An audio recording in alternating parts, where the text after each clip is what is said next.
Bienvenidos al audio estudio de la Biblia. A continuación, la lectura de las Escrituras, una breve explicación y los versículos que se relacionan. Continuaremos ahora con el capítulo 17, los versículos del 6 al 8. Te haré fecundo en gran manera, y de ti haré naciones, y de ti saldrán reyes.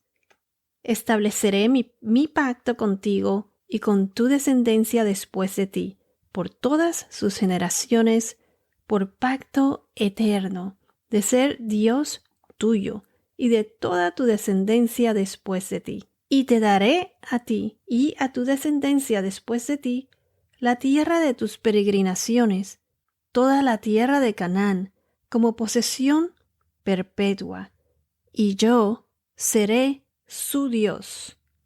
En el podcast anterior, número 159, estudiamos los versículos 6 al 8 del capítulo 17. Finalizaremos estos versículos hoy y en el próximo podcast discutiremos todo acerca de la señal de este pacto, que es la circuncisión. Va a ser bien interesante. La semana pasada vimos que Dios le cambió el nombre de Abram a Abraham, y que no solo le cambió el nombre, sino que lo engrandeció. Ahora no era padre de hijos, sino de multitud de naciones. Dios estableció su pacto con Abraham, y estudiamos cómo esto es como un doble pacto. ¿Cómo así? Como un doble pacto. Porque vemos que más adelante, como les expliqué, que en el Nuevo Testamento, en Gálatas 3:16, en donde dice: ahora bien, las promesas fueron hechas a Abraham y a su descendencia. No dice y a las descendencias en plural, como refiriéndose a muchas, sino más bien a una, y a tu descendencia, es decir, Cristo, refiriéndose aquí al versículo 7 de Génesis capítulo 17. Y vimos también que aquí cuando se refieren a descendencia es la misma palabra en hebreo que se usó como semilla. Me recuerda a la promesa en Génesis 3:15. Recuerden que cuando Adán y Eva cayeron en el pecado, Dios maldició a la serpiente y le dijo que él pondría enemistad entre la serpiente y la mujer. Y le dijo: entre tú y la mujer, y entre tu simiente y su simiente, o sea, la semilla de la mujer, él te herirá en la cabeza y tú lo herirás en el talón. O sea que de la simiente de la mujer, esa semilla prometida, que es Cristo, él herirá la serpiente en la cabeza. Y esa es una herida mortal, mientras que la serpiente, Satanás, solo lo herirá en el talón. Recuerden que Jesús fue azotado, sufrió bastante durante su crucifixión. Pero quien fue victorioso al final fue Él, fue Jesús, ya que Él resucitó. Y veremos cómo más adelante Satanás será lanzado en el lago de fuego. En otras palabras, esta fue la promesa de redención que Dios nos dio, que gracias a su misericordia, Dios ya había ideado un plan de salvación para nosotros. ¿Y por qué pasó todo esto?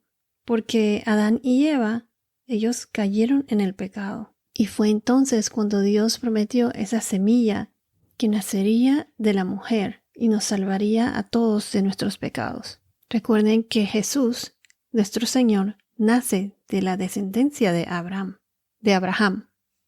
Dios no solo les dará la tierra de Canaán como posesión, sino que también nos promete nuestra casa eterna, pues la nueva Jerusalén que Jesús está preparando para nosotros.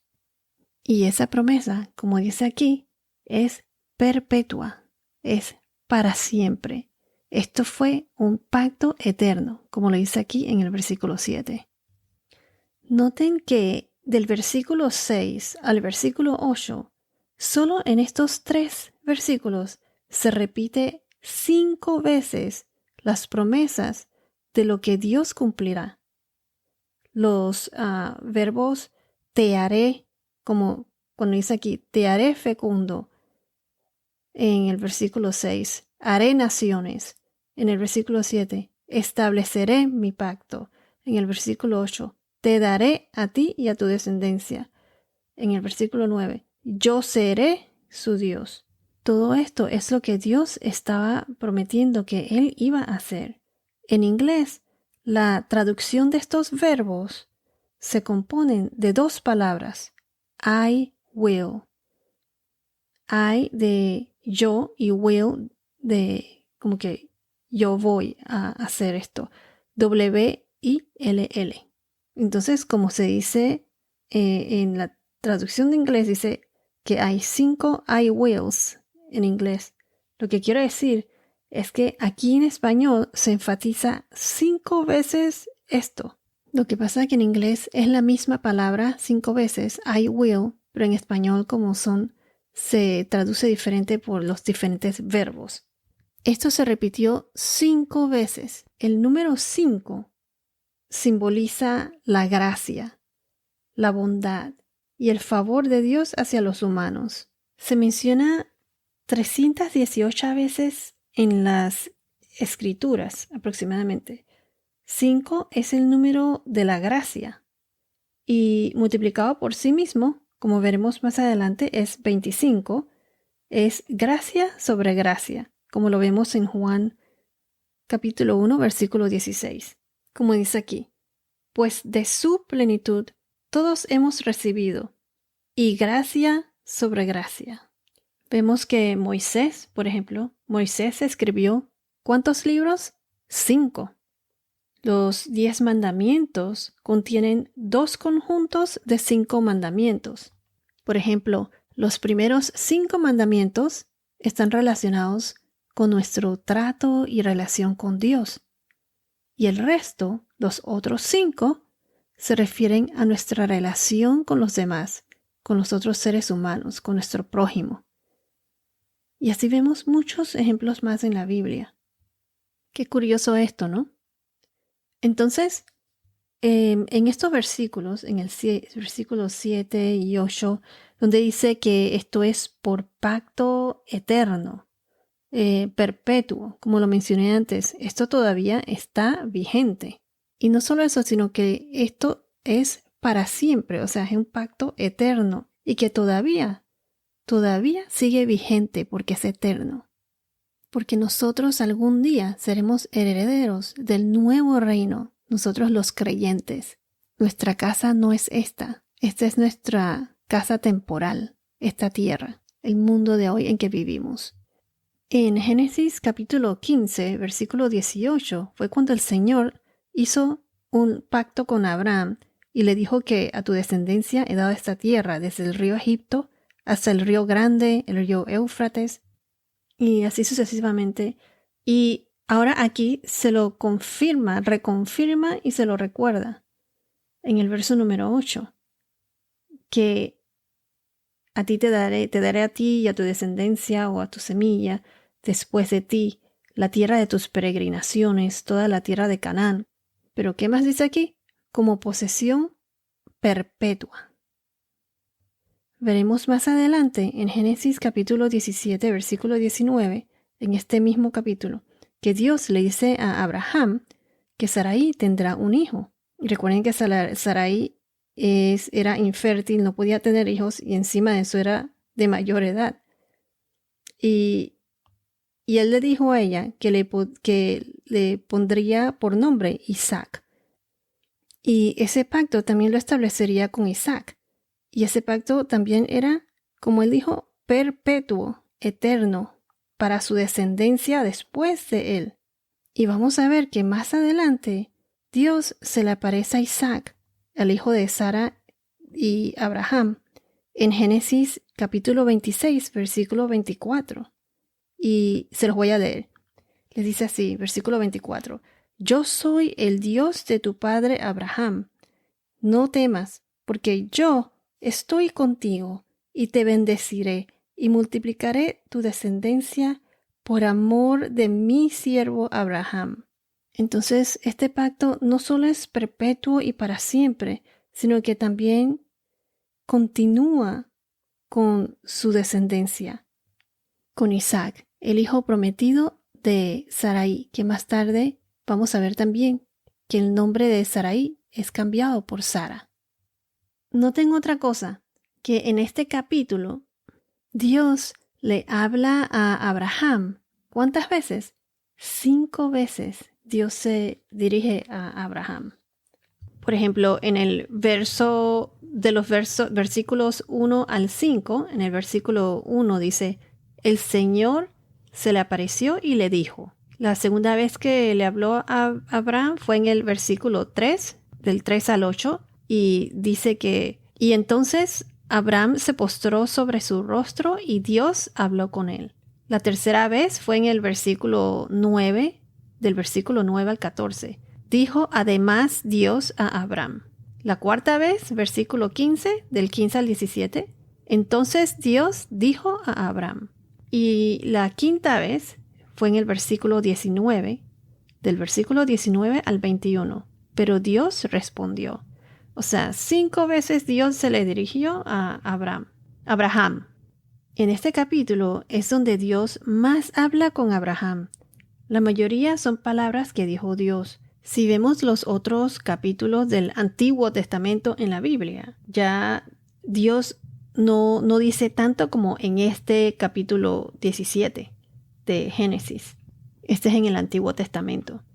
Y la razón por la que mencioné que 5 veces es cuando Dios menciona los I wills, que haré esto, haré lo otro, de los versículos 6 al versículo 8. Es porque Dios le habló a Abraham o se dirigió a él 5 veces, y si dividimos estas veces en 5 diferentes partes o bloques, pues cuando él se dirigió a Abraham, pues del versículo 6 al versículo 8, esto está dentro de uno de esas 5 partes en la que Dios le habló con Abraham. Qué curioso, ¿no? Ahora en el versículo 8, aquí donde dice, te daré la tierra de Canaán como posesión perpetua y yo seré su Dios. En otras traducciones dice, y yo seré el Dios de los tuyos. Si vamos a Levítico capítulo 26, versículo 12, nos dice, andaré entre ustedes y seré su Dios, y ustedes serán mi pueblo. ¿Por qué estas promesas son importantes? Primero que todo, son importantes porque estas promesas, como mencioné, son promesas para toda la vida, o sea, perpetua, eterna, y todavía está vigente hoy en día. Esta es una promesa que continúa. Por ejemplo, la segunda venida de Jesús y el nuevo reino, eso todavía está por cumplirse. Quiero recalcar que estas no son historias de ficción ni nada de eso. Esto es real. Tanto el cielo como el infierno existe. Tanto Dios como Satanás existe. Si hasta el diablo, Satanás, reconoció a Jesús como el Todopoderoso en las Escrituras, y también Satanás sabe que su tiempo está contado. Da dolor saber que muchas personas no serán salvadas, y es por eso que nuestra misión es evangelizar, contarle a los otros lo que Dios hace en nuestras vidas y de cómo Jesús, Dios, puede transformar la vida de los otros. No es fácil, nada en la vida es fácil. Los creyentes, los que están con Dios, que tienen esa relación con Dios, seremos despreciados, burlados y todo eso. Pero recuerden siempre esto, que al fin de cuentas, nosotros los creyentes, los que tenemos esa relación con Dios, tenemos la seguridad de que sabemos cuál es nuestro destino final, nuestra verdadera casa, que es el reino de Dios, el nuevo reino de Dios. Las personas que tienen hijos, los padres de familia, tienen el deber de hablarle de Dios a sus hijos, de darles una buena base, porque en el mundo en que vivimos ahora, este mundo está lleno de malas influencias, de muchas culturas y tradiciones de depravación total que van en contra de las enseñanzas de Dios, de Jesús. Son abominaciones que hoy en día se le llama la nueva norma, la nueva normal, la normalidad.